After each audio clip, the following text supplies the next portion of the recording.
They know it's our job as parents to teach our kids how to thrive, but they're having a hard time managing the fact that her kids are getting older and don't need her as much. How do you let go? And honestly, reading this question made me think about you and my mom having that conversation and telling her he's going to be fine. He knows what he's doing. Trust, so that's kind of. Maybe you can answer that question. Would you do me the favor and answer that question? Yeah. I mean, I think, anything I have to add, I'll add. But I think honestly, I think it just goes back to trusting and what you've taught them. And maybe that's part of it. They're like, did I do this right in the first place? So do I trust? It's kind of like trusting myself. Did I, do good on this project of this child I was raising? And, so maybe it's maybe insecurity. But at the end of the day, your kids have a mind of their own. They have, cushioning from things that you've taught them over the years. But also a 2.0 version of you as well, where they've learned a lot and they've been through a lot, and they're going to be fine. Ultimately, you just have to be there to guide them, and let them, bump their head, quite frankly.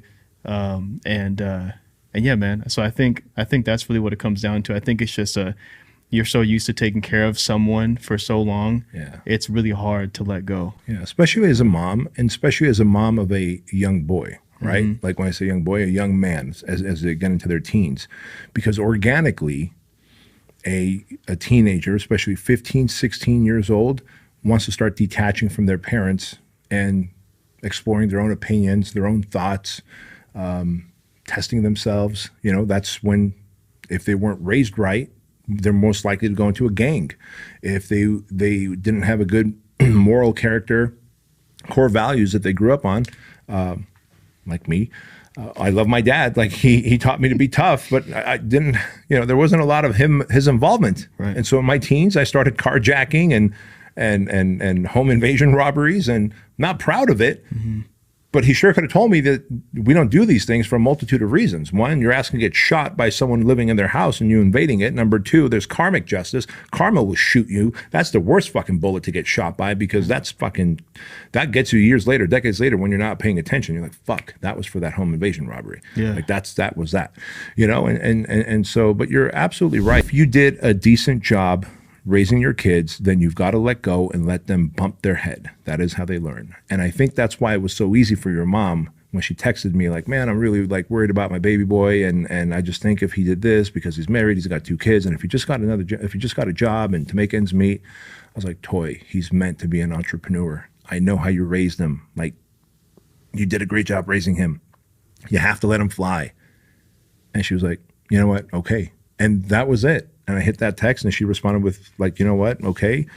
And but she also knows she did a great job raising you. And so if you didn't do a great job raising your kid, maybe you were, and we can't say because you were a single mom, your mom was a single mom. Yeah. There's a million single moms and single dads. Like, if you made it a priority, then you set the core values and the character and the expectations and did all those things, then you raised a good son or daughter. Then you got to, from that point on as teens, you got to let them get bumps, and you act as those little bumpers at a bowling alley. Just don't let them fall in the gutter, but otherwise let the ball hit those bumpers, right? Just don't let them fall in the gutter.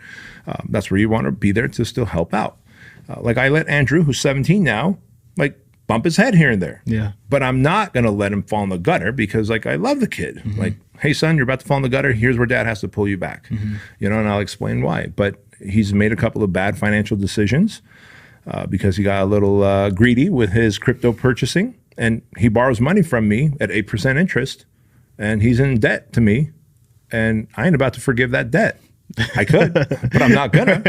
I need him to feel that, right? But if he was like, hey, I'm gonna go borrow money from someone else then to make up for this loss in my cryptocurrency, I'd be like, no, son, that's not happening. That's where I would save him from himself. Right. Because dad, I may say, hey, I'll give you another year to pay me back because I'm the bank. Whoever he borrows from may not, right? And that's, so yeah, it's a tricky thing, man. But as a parent, and you got 2 little kids, like Chloe's turned 15 today. And last night, her and I went and worked out at my gym. Just me and her. Di was doing class, and Andrew, he's a little under the weather, so he didn't want to go with us. And so we're working out, doing our shred burn, where we do our sets in the gym and then run around the building. And she's just telling me about her life. And I'm just looking at her, and she's a grown woman, man. But she's still my little baby. I still remember her with the chunky cheeks and that little goofy hat, sitting on the counter, barely balancing herself at 2 years old. And I just wrapped myself around her. She's like, Dad, what are you doing? I'm like, I can't help it. You're just still my little baby. But I also know, like, she's a young woman. And I've taught her a lot. And so she's got a boyfriend, and she's got a decision to make with that boyfriend. And she's going to make the right decision with that boyfriend, because that's the decision she's decided to make, and he's going to go peace out. But you know, as much as I want to help her, I just listen, and I nod my head, and therefore she keeps sharing with me. But if I didn't do a good job in the beginning, if I was disconnected and absent, didn't take her on dates from the age of 6, then I'd be like, okay, you got to do this. If you're going to break up with him, here's how you're going to break up. And then make sure of this, and then watch out for that. Like, I don't have to worry about her wanting to have sex with any boy right now. Like, she's just told me and Di, like, I'm not interested in having sex. I'm not going to have sex with a boy.